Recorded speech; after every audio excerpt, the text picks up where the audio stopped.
Good evening, everyone. Yes, welcome all for the meditation session. So today we have 3 monks, and you may be wondering the monk who is sitting extreme corner. That is Bhante Buddhadatta. Some of you have met him. He is the resident monk in our center in Akron. Akron. So if you happen to travel to that area, right, Bhante? And Yes. yeah, you are most welcome to visit Akron. Yes, warmly welcome. Yes, he's living there. So today he came with us because on Thursday we all are planning to visit Forest Meditation Monastery in West Virginia, where we have a very senior Buddhist master who visited us, about a month ago. Bhante Gunaratana, Bhante Ji, who wrote, a famous book called Mindfulness in Plain English. And he's having his 96th birthday on this Tuesday, and he's releasing a new book on that. So this time it's about dependent origination. So we are going to visit him. So he came here so we can travel together to West Virginia. So that is Bhante Buddhadatta. Yeah, nice to meet you.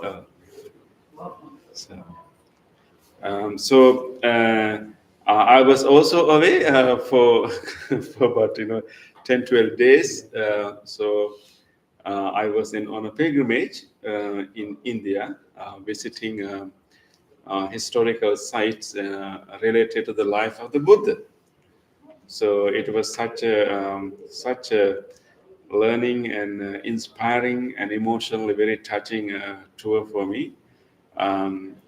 Actually, I am from Sri Lanka, and all of us are from Sri Lanka. And Sri Lanka, India is our neighboring country.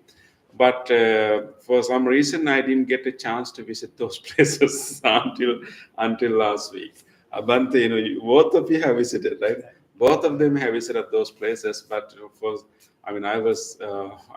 I spend most of the time here, and whenever I get free time, I usually go to Sri Lanka and help my monastery, so I could not visit those places. So it was a long due pilgrimage, but it was such a nice trip. So Bhante, I thought that maybe I would just share with them my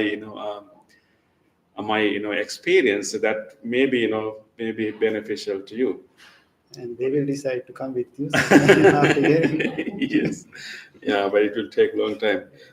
Because it took 10 days for us to travel to places where Buddha was born, and where he got enlightened, and where he gave his first teaching, and where he lived most of his life, and then where he passed away.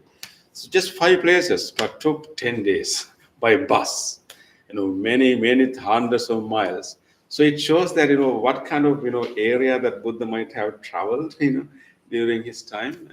Basically by foot, and sometimes by with the help of caravans in those days. And some legends even say that he might have traveled some through some psychic powers too. But basically by foot, meeting people, villagers, different people.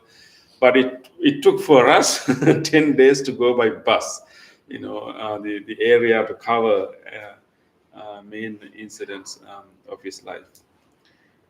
So maybe we did not travel from the beginning to then, but I will explain you the places that I visited, and then maybe the experience I had on those places briefly within a short period of time. So I went to the place where he was born. It is now present day in Nepal, not in India, but those days in those are different, different divisions. So in the present day Nepal, there's a historical site.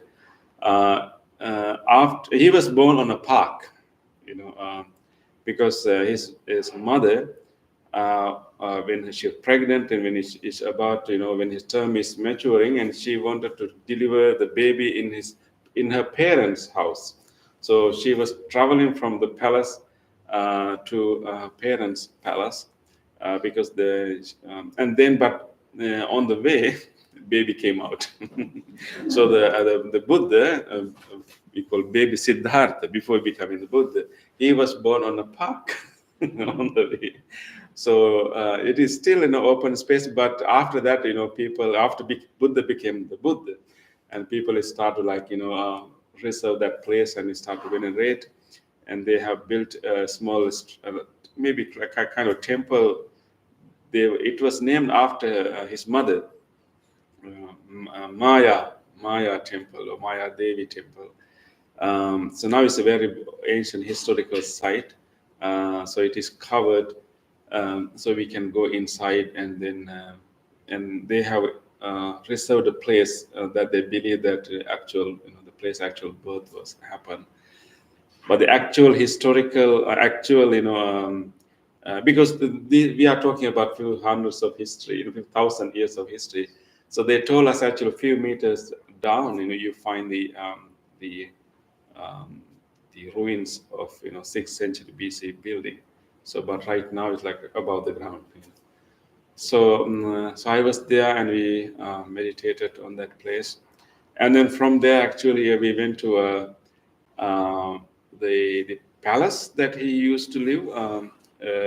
Of course, all are ruins, but again, the current ruins, as explained to us by the archaeologist, is the 5th century building, but underneath they say that 3 meters down deep they have the wooden structure, which they believe that may be the original part of the thing.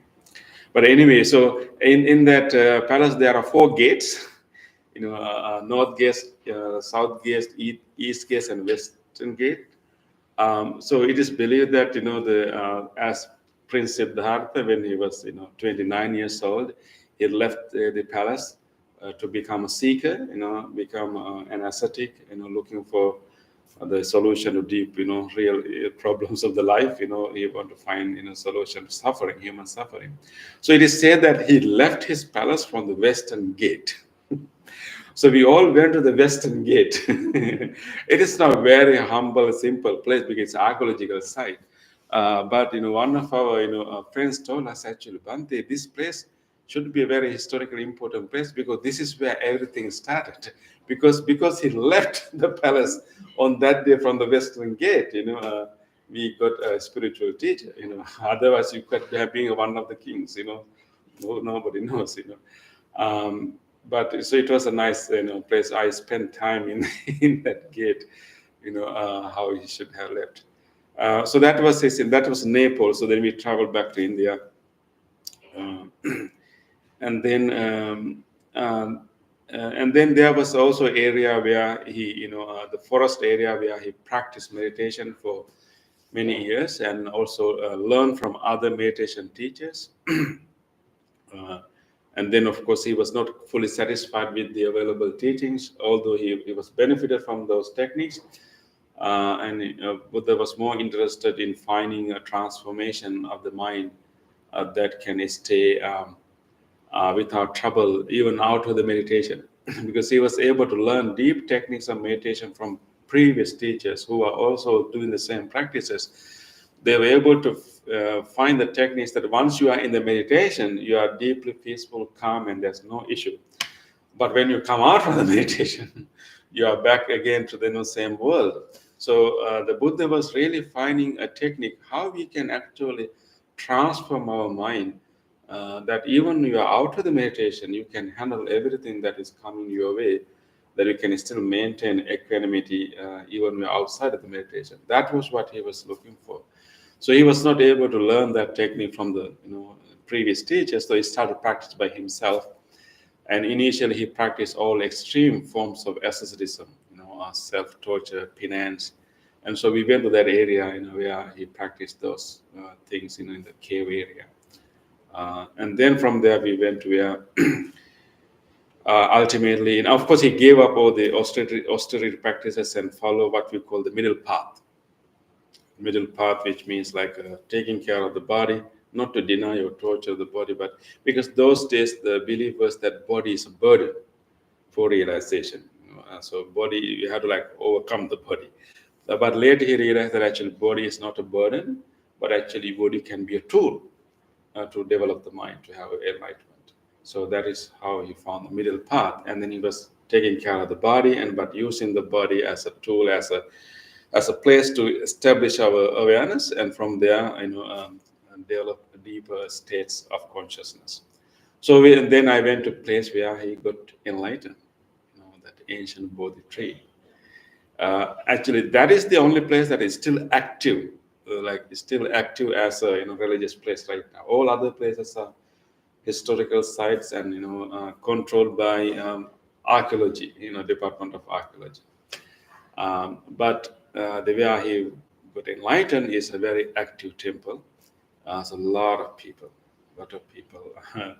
I expected to go there and sit down and meditate calmly, but so many people, and also many people are chanting, which is a good thing, chanting. But when you sit down, you hear the sounds of all languages, Tibetan language, Vietnamese, Chinese and Thai, Myanmar and Pali. Banta, you remember, right, when you were there? Yes. And it's a chanting happening all over the place.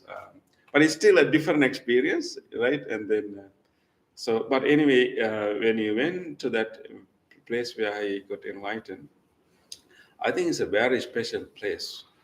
And so it's, I just, I sat down, with the other group under that Bodhi tree. It's a huge structure also. So many chanting happening around, and then I was calmly meditating. Yeah, it was a nice experience to find, you stay in that place where actually Buddha achieved the enlightenment and understood, what is happening within us. And then we also went to where he gave his first sermon. Because after he got enlightened, he spent many weeks in the same area without talking, simply, experiencing the relief, freedom. And also, I think he might also think that how I can really express this in words, in language. So I think he found out a way to express this realization and also the helping others to achieve the same realization. So his presentation of his realization is what you call the Four Noble Truths, the Four Truths. The existence of, suffering, dissatisfaction, understanding is as a normal part of our life, and then what are the causes and conditions that create that state of dissatisfaction, unhappiness in our life. And because our state of unhappiness is a causally produced experience, therefore we can change it So the third noble truth is the cessation of the unhappiness or unsatisfactoriness. And the last truth is the method, technique to achieve that. Um, so he gave that first teaching to his group of 5 friends, because when he was practicing extreme forms of asceticism, there were 5 friends who were so impressed of his practice, because he followed these ascetic forms of practices to extreme level. They thought that this person will achieve the enlightenment, because that was this so committed extreme asceticism, like fasting, giving all the torture in the body. They were following the ascetic Siddhartha, but when the ascetic Siddhartha realized that this is not going to work, when he gave up all the austerities and started to take care of the body and follow the middle path, the 5 friends left him. They thought that he has returned to the luxury. So when Buddha attained enlightenment, he was by himself. So when I went with the group. So I was telling them, now you see how many people have surrounded this Bodhi tree. But when Buddha attained enlightenment, he was just by himself. No one was around, only the Bodhi tree. But now many people are there. So when he wanted to teach, he wanted to first teach out of gratitude to those 5 friends who helped him. But by that time, they have already left. So he had to find them. And so he had to travel from both there, where he was enlightened, to Varanasi, which is about how many miles? Yeah, but maybe 100 miles away. Quite a far distance. We travel quite a distance. So he traveled all the way to, because that was also area where all the seekers, ascetics were gathering. So we went to that place called Saranath in Varanasi. It's a very famous city in India. So I went to that place where he gave his first teaching. So we chanted his first sermon there, and also did meditation. And then from there also we went to another place called Shravasti, where Buddha spent 20 plus years of his life and traveling, but every rainy season he will come to that place. And there are many other places too. So we spent time there. And then finally we also went to where he passed away. It is called Kusinara or Kushinagar presently. It is also a very emotional place to see, after all these travels that he has made, like quite a bit, this area. And he finally, at the age of 80, he passed away. We actually carry a robe. All of us were carrying a robe. Robe was spread out. We were carrying the robe while chanting. And then we went inside, in the place that he passed away, around 8th century of the Common Era.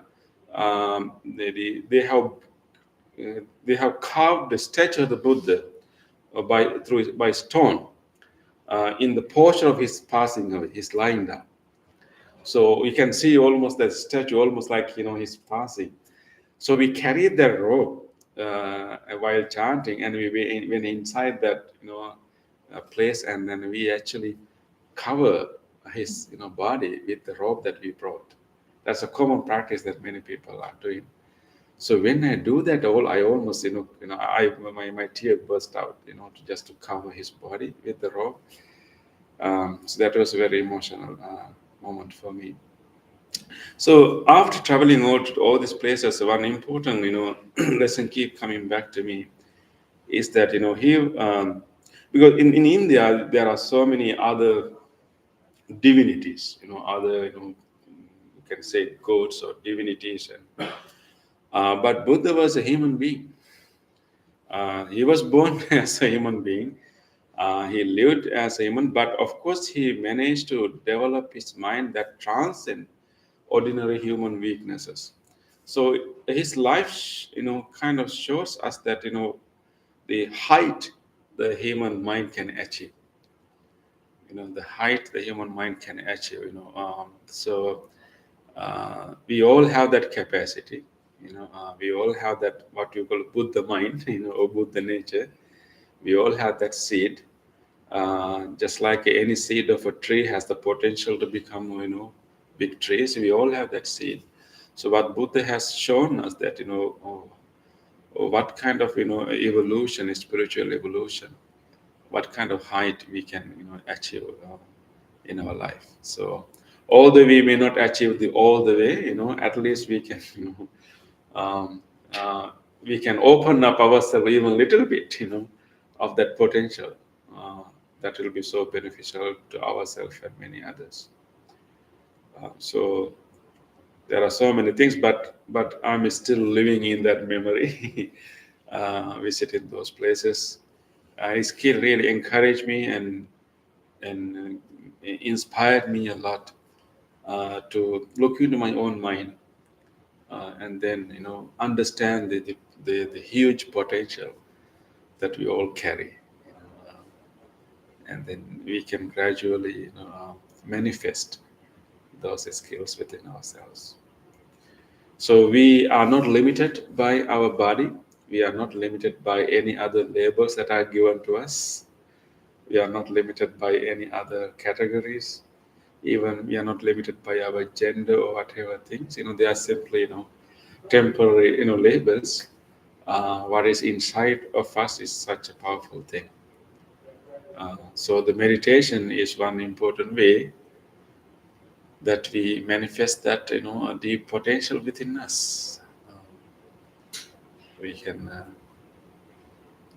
we can evolve to that level, and we have that capacity to manage difficulties in our life. Understand that how our habits of the mind is creating unhappiness most of the time, sometimes unnecessary unhappiness.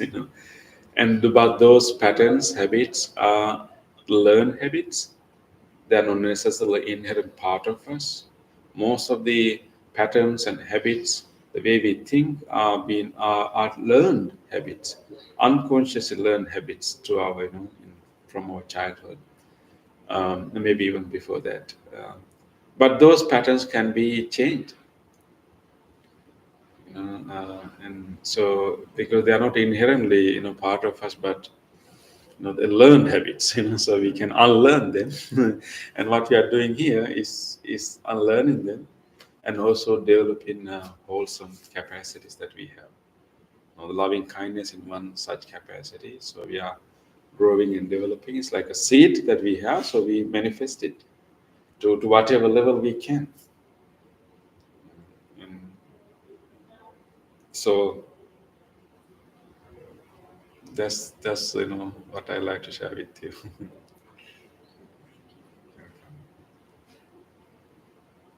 Okay, Bhante, we can start, right? Yeah. Okay, we will start with movement. As I told you, one discovery the Asata Siddhartha made was actually understanding that our body is not a burden to develop our mind, but we can use it as a tool. So, following the same, methods, we are going to use our body to create more sensation in the body, so we can bring our mind to our body. So let us take a moment to do some movements. First of all, spread your feet a little bit apart so that you can distribute your weight evenly to your 2 feet. And relax your hands and take a moment to feel the weight of the body in your both feet. And gently feel how you can feel the weight in your heels. And observe the pressed muscles in the heels.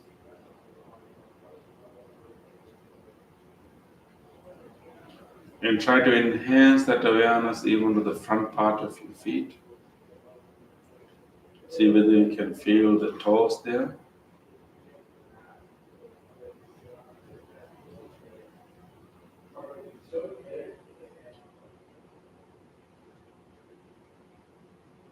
With this awareness of the feet, acknowledge that I am standing right here and my body is firmly grounded right now in a balanced position. Let us try to be in this body, nowhere else, but right here in this body. With this awareness, the stability and groundedness, let us now do some movements to create more awareness of the body. So you can open your eyes and gaze your eyes in front of you, and we will move our hands along with our breath. And release whatever air you have in your lungs. Give a nice sigh. When you take your next in breath, gently raise your arms to the front. Breathing out, spread your hands to the sides. Breathing in, raise your arms to up all the way. Breathing out, let's gently bring our arms down, full control, feeling all the sensation in the arms and the palms. Again, breathing into the front. Breathing out to the side. Breathing in up. Breathing out, gently coming down, feeling all the sensation. In, again, breathing into the front. Breathing out to the side. Breathing in up. Breathing out, gently coming down. Relax. Let your hands hang by themselves. Take a moment to feel new subtle sensations arising as a result of that movement. Maybe you have more awareness around your shoulders, with more sensation in your palms. Perhaps you can even feel the pulsations in your tips of the fingers. Try to feel those subtle sensations. And be here, now, in your body.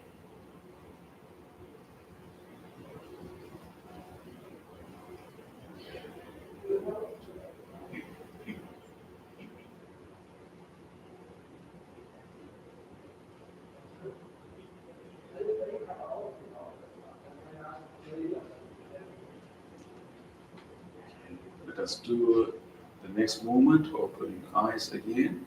And this time we will interlace our fingers and try to bring them on the top of our head.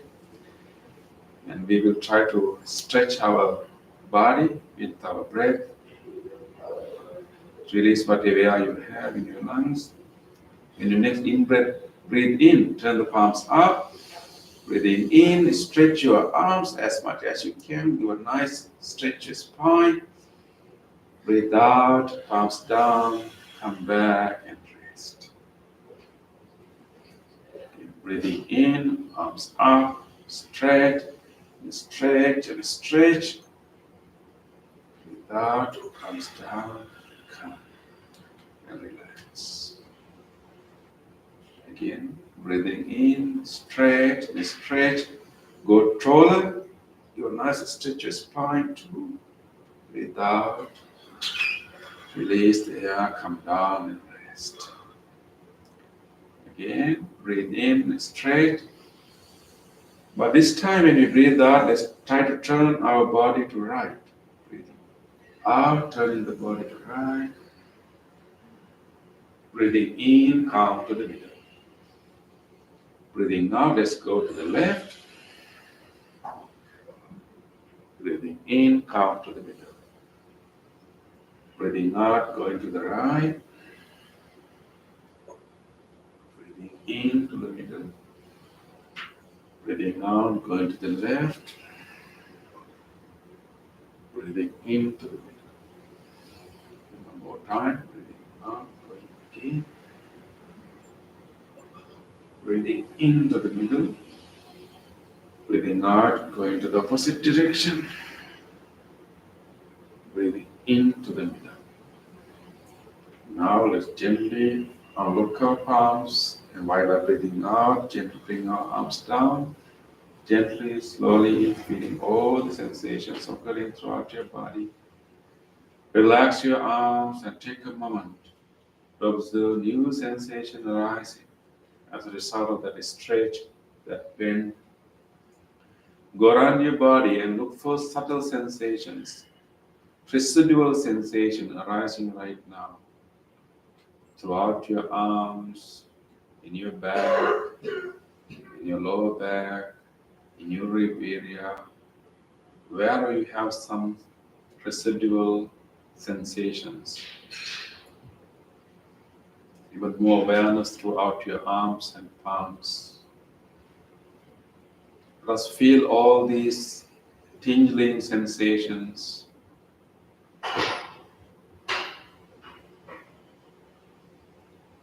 Let us be in our body, right here and now, in the body.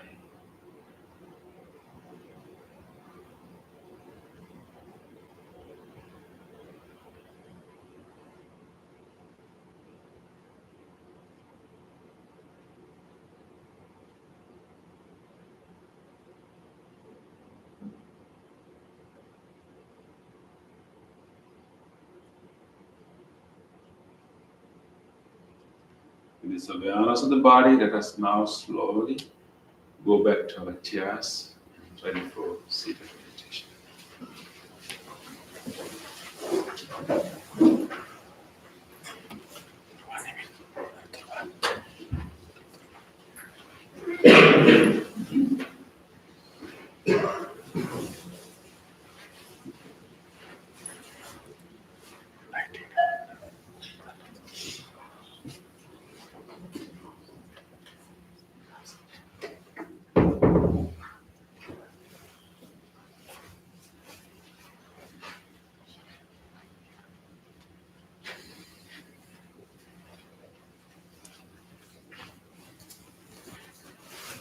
Let's try to adjust our body. Try to keep our feet even on the floor. Maintain an upright body. Resting our palms on our lap. Keeping our chin straight, somewhat parallel to the floor. With this posture, again bring your attention to your body. Try to feel where your body is touching the chair. Feel those touch sensations. And feel wherever your body parts are touching each other. Feel the warm sensation with your clothes. Throughout this bell and the chant, stay in your body. Let your mind to settle and be with the body.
Namo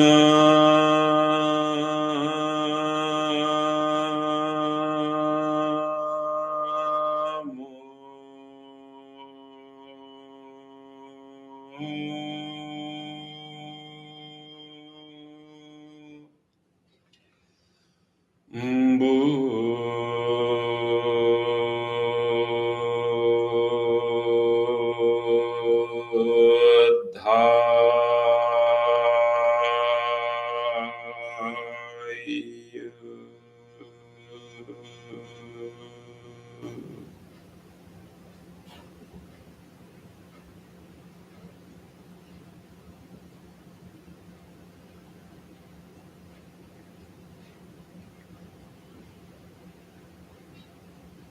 Observe your body in your mind. You have kept your upper body upright. Chin goes parallel to the earth. Both palms are resting on your lap. You have kept your right palm on your left palm. Thumbs are touching each other.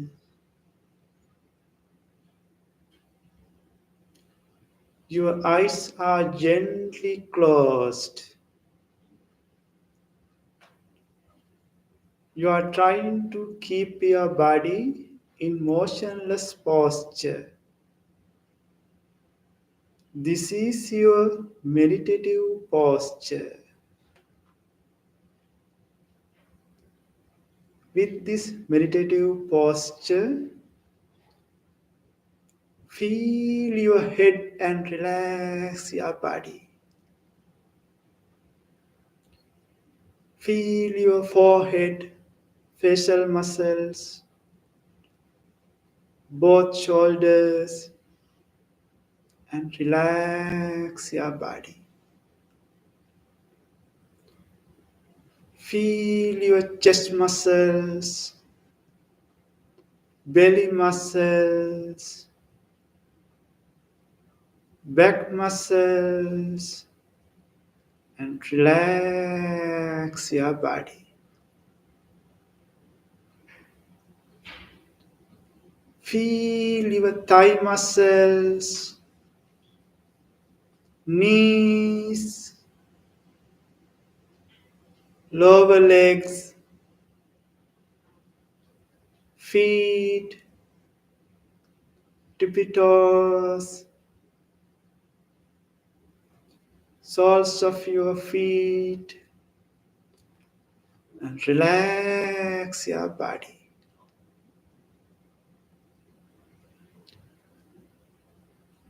Take a little long in breath through your nostrils and slowly release the air through your nostrils and relax the body.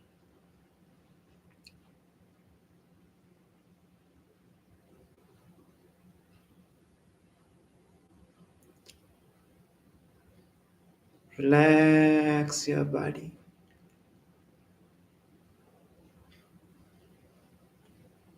Come to the natural breath. With this relaxed posture, with this relaxed body, observe your mind. What is happening in your mind right now? There may be pleasant thoughts, unpleasant thoughts, neutral thoughts, whatever thoughts there are, just observe. You are not going to develop them, you are just observing.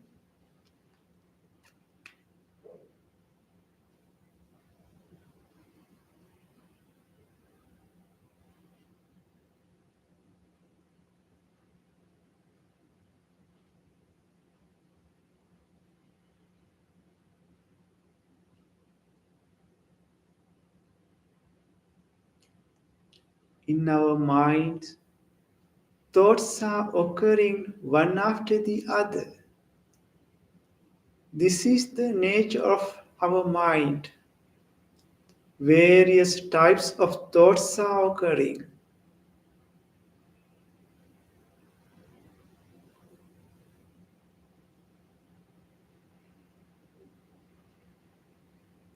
Now we are going to invite wholesome thoughts to our mind instead of these random thoughts.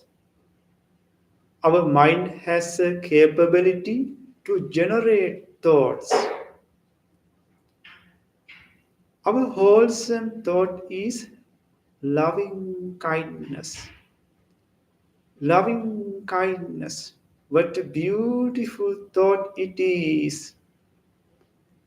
Loving kindness is the willingness to wish the well being for others.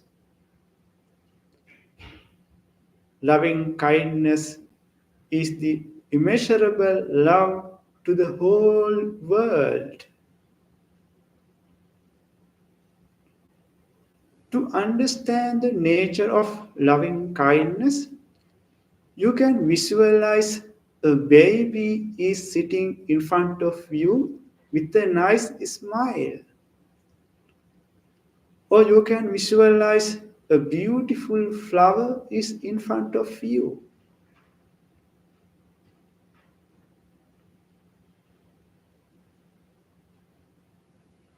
How do you feel when a cute baby is sitting in front of you with a nice smile?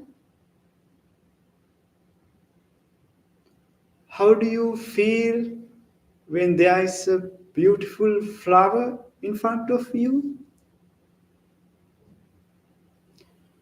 That is the nature of loving kindness.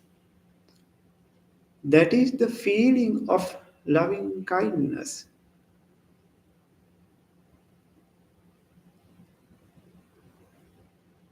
Let us generate loving kindness thoughts in your mind. Your mind, just like a blooming flower,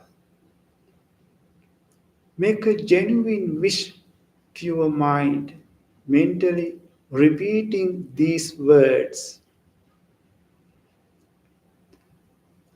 May my mind be happy.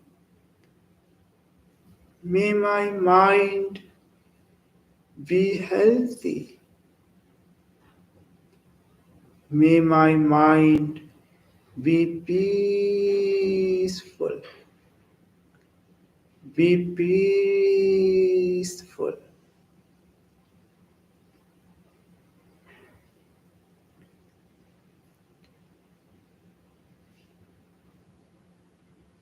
With this peaceful mind, let us generate loving kindness thoughts to your body.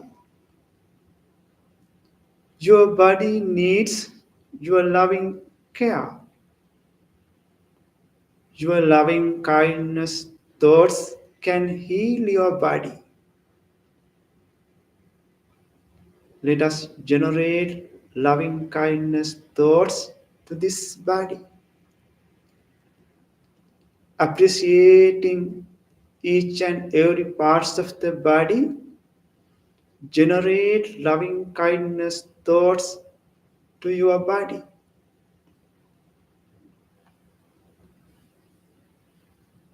Feel the skin of this body. The largest organ of the body is the skin. Appreciating the support of the skin, radiate loving kindness thoughts. May the skin of this body be healthy, be healthy, be healed, be healed.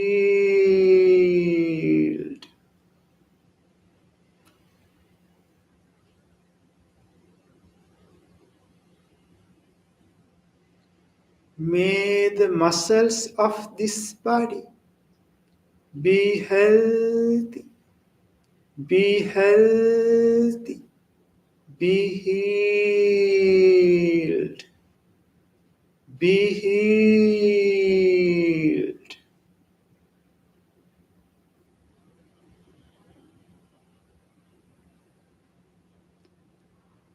May the bonds of this body be healthy, be healthy, be healed, be healed.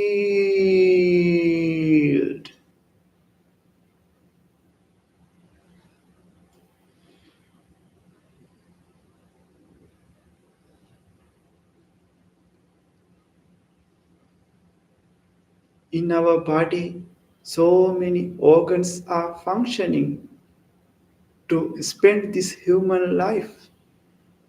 Appreciating those organs generate loving kindness thoughts towards the parts of the body.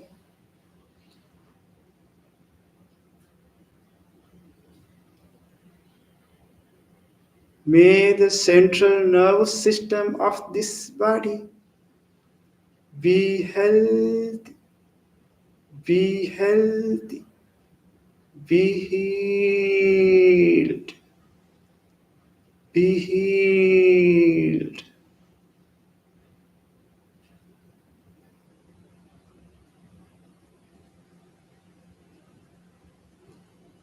May the peripheral nervous system of this body be healthy, be healthy, be healed, be healed.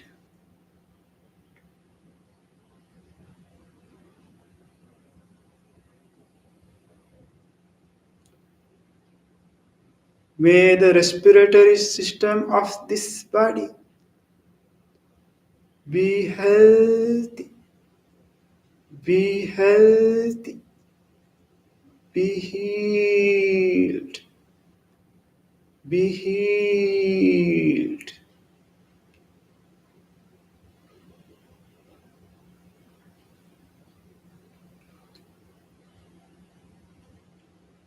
May the digestive system of this body be healthy, be healthy, be healed, be healed.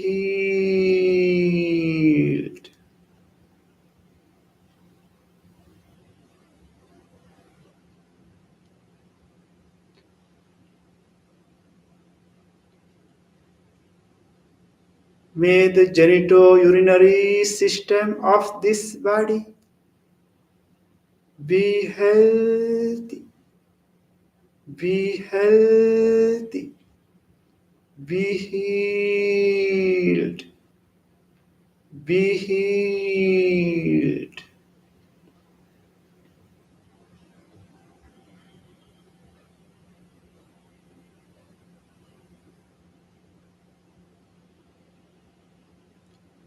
May this whole body, from the top of your head to the tips of your toes, including brain, eyes, ears, nose, tongue, may this whole body be healthy, be healthy, be healed, be healed.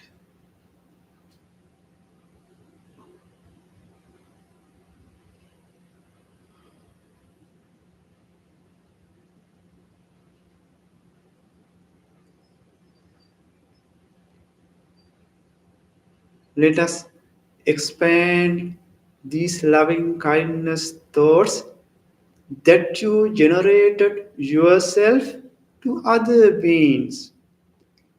Every beings in this world like to have happy life.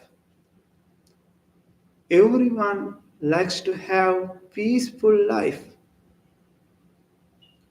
Let us generate loving kindness thoughts to all other beings. Let us start from here to far away places. Your mind is powerful to spread loving kindness thoughts to far away places. Think about the spiritual friend who is sitting next to you. Think about all the spiritual friends who are meditating with us right now and make a genuine wish towards them. May these spiritual friends be happy, be healthy, be safe, be peaceful, be peaceful.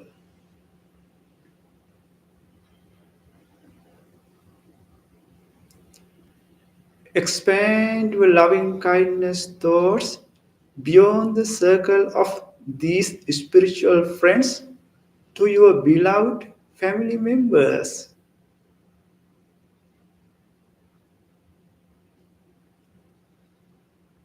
May my family members be happy, be healthy, be safe, be peaceful, be peaceful.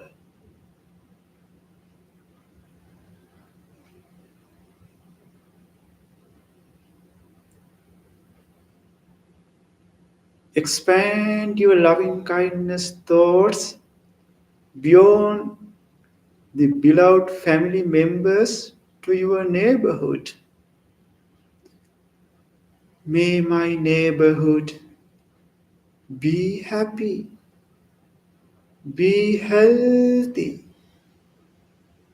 be safe, be peaceful, be peaceful.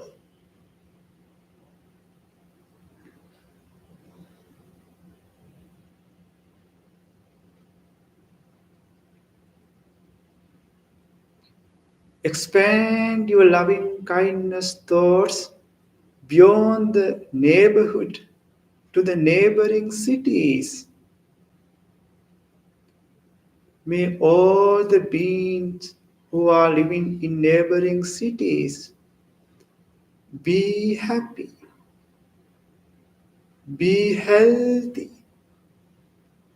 be safe, be peaceful, be peaceful.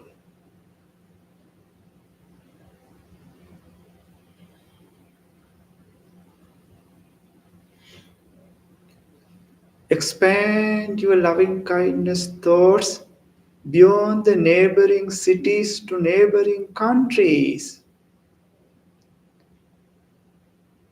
May all the beings who are living in neighboring countries, may all of them be happy, be safe,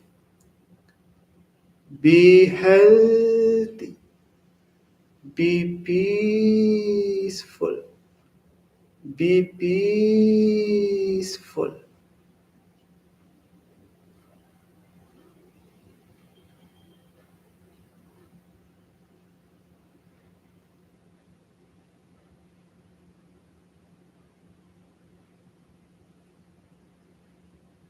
Expand your loving kindness thoughts to every direction. Think about all the people, including animals, in the direction of your front. Spread loving kindness thoughts in the direction of your front, back, left, right, below, above. May all beings, including animals, in every direction, all the beings, visible and invisible, large and tiny, born and unborn, may all beings be happy, be healthy, be safe, be peaceful, be peaceful.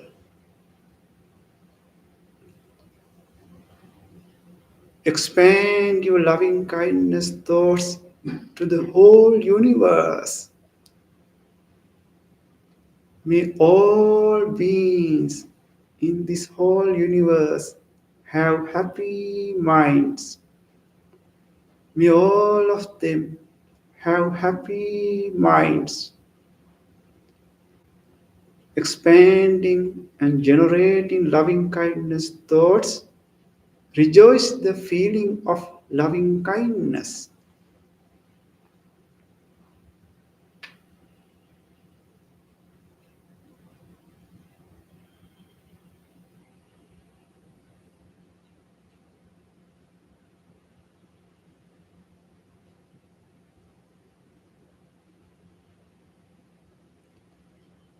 While rejoicing the feeling of loving kindness, gently shift your attention to your breath. Keep your attention in between your upper lips and nostrils and feel how you are breathing in, how you are breathing out, and try to be with the breath nowhere else. Mindfully breathe in, mindfully breathe out, and watch your breath. Mindfully breathe in, mindfully breathe out. Observe your natural rhythm of the breath.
in this last minute, make your full effort to be with the breath. There may be other thoughts, notice them and come back to the breath. Keep coming back again and again and try to be with the breath.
Dukkhapattach nidukkha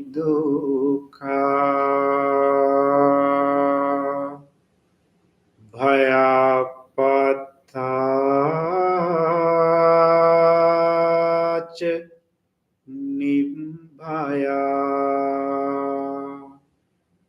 Sokapattach nisokha hontu sabbepi panino.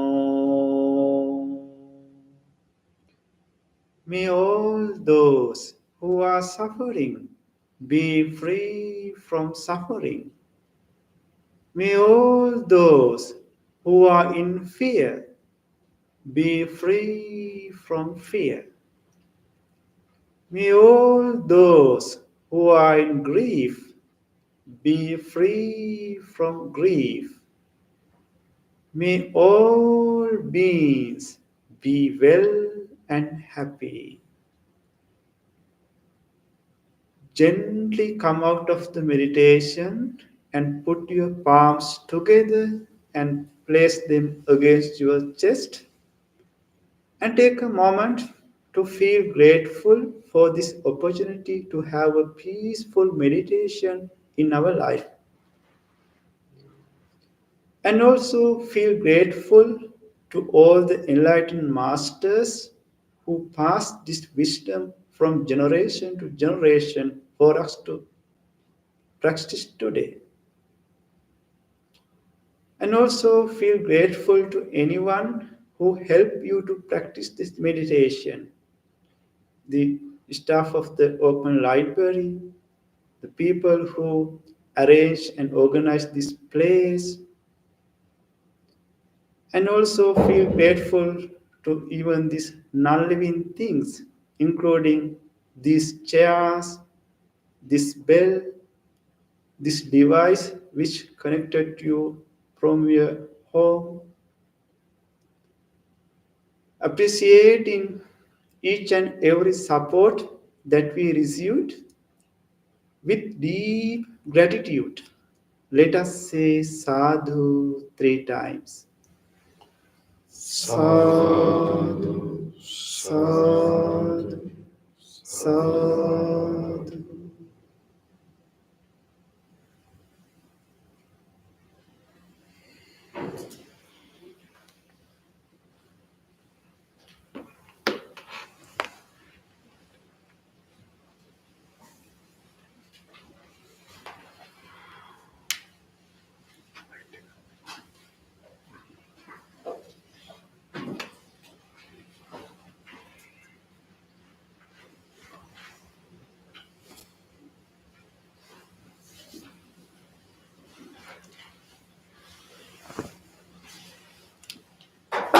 It's nice to have you all tonight and wish you to carry this peace to the rest of the week and look forward to see you again this week.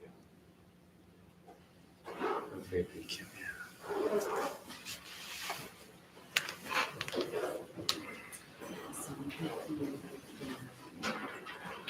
So